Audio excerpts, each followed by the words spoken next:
BRS రజోత్సవ సభకు పోలీసులు green signal ఇచ్చారు. వరంగల్ సిపి ఆదేశాల మేరకు కాజీపేట ఏసీపీ ఉత్తర్వులు జారీ చేశారు. ఈ నెల 27న వరంగల్ ఎల్కతుర్తిలో బీఆర్ఎస్ సభ నిర్వహించనుంది. పోలీస్ పర్మిషన్ పత్రాలను తీసుకున్నారు మాజీ ఎమ్మెల్యేలు పెద్ది సుదర్శన్ రెడ్డి, వినయ్ భాస్కర్, ఒడిదల సతీష్ కుమార్. గతంలో బీఆర్ఎస్ పార్టీ సభలకు కాంగ్రెస్ ప్రభుత్వం అనుమతులు నిరాకరించడంతో కోర్టుల ద్వారా అనుమతులు పొందారు.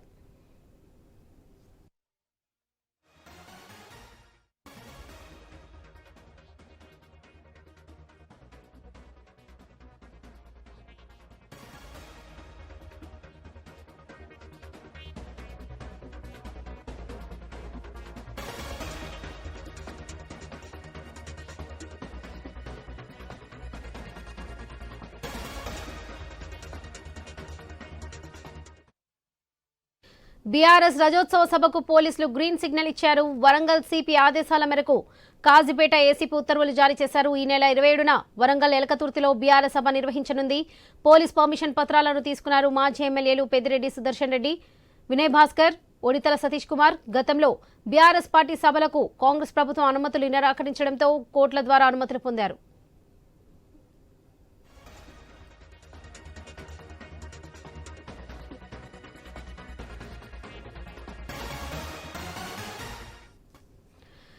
బీఆర్ఎస్ రజోత్సవ సభకు పోలీసులు గ్రీన్ సిగ్నల్ ఇచ్చారు.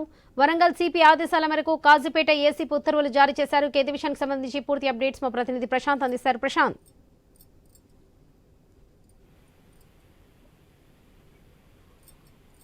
హలో. ఎస్ ప్రశాంత్, చెప్పండి.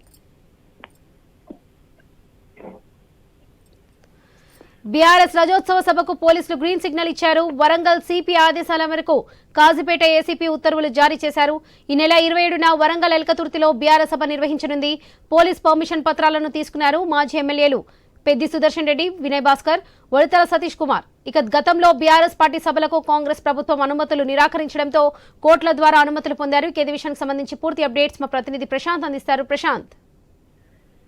వరలక్ష్మి, బీఆర్ఎస్ పార్టీ తొలత టీఆర్ఎస్ పార్టీగా ఆవిర్భవించిన నాటి నుంచి నేటి వరకు 25 సంవత్సరాలు పూర్తి చేసుకున్న సందర్భంగా రజతోత్సవ భారీ బహిరంగ సభ పెట్టాలని టీఆర్ఎస్ పార్టీ అధినేత కేసీఆర్ భావించాడు. ఈ తరుణంలో బీఆర్ఎస్ పార్టీకి మొదటి నుంచి కూడా వెన్నుదండుగా ఉన్న వరంగల్ కేంద్రంగా గతంలో పులికేక లాంటి భారీ బహిరంగ సభలు పెట్టి పార్టీని అధికారంలోకి తీసుకొచ్చిన సెంటిమెంట్ ను అదేవిధంగా హన్మకొండలో భారీ బహిరంగ సభ పెట్టాలని తొలుత భావించారు. అయితే ఇక్కడ అనుమతుల విషయంలో కానీ ఇక్కడ పెడితే సభ సక్సెస్ కాదనే ఒక భయంతో అటు వరంగల్లో ప్లాన్ చేశారు. వరంగల్లో కూడా సభకు సరిపడా ప్లేస్ లేకపోవడంతో ప్రస్తుతం హుస్నాబాద్ నియోజకవర్గంలోని ఎల్కతుర్తి మండల కేంద్రానికి సమీపంలో సుమారు 1000 ఎకరాలకు పైగా స్థలము రైతుల నుంచి సేకరించి అక్కడ భారీ బహిరంగ సభ పెట్టాలని ఏర్పాట్లు చేస్తున్నారు. దీనికి సంబంధించి ఏదైతే ఆ పోలీసుల అనుమతి కోరుతూ గత నెల 28వ తారీఖు రాత్రి 11 గంటల సమయంలో అనుమతి కోసం దరఖాస్తు పెట్టుకున్నారు. అయితే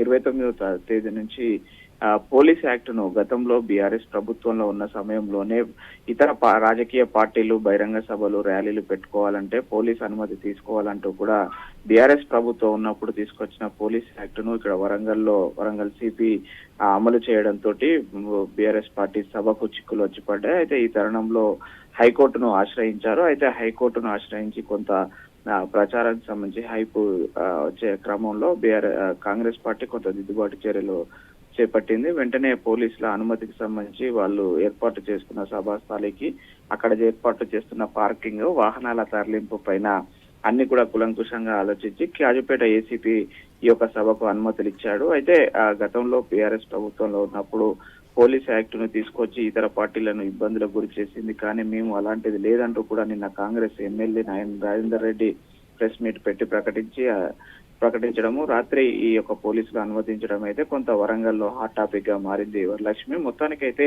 బీఆర్ఎస్ పార్టీ ఎల్కతుర్తి కేంద్రంగా చేసేటువంటి రజతోత్సవ సభకు వరంగల్ పోలీస్ కమిషనర్ అయితే అనుమతులు ఇచ్చారు. దీనికి సంబంధించి పేపర్లు కూడా మాజీ ఎమ్మెల్యేలకు వినయ్ భాస్కర్ కు, పెద్ది సుదర్శన్ రెడ్డికి నిన్న కాజీపేట ఏసీపీ అందించారు. ప్రస్తుతానికైతే అన్ని అడ్డంకులు తొలగాయి. అయితే సభ నిర్వహణకు సంబంధించి పబ్లిక్ గ్యాదరింగ్ పైన ఇక నుంచి బీఆర్ఎస్ దృష్టి పెట్టే అవకాశం ఉంది. వరలక్ష్మి.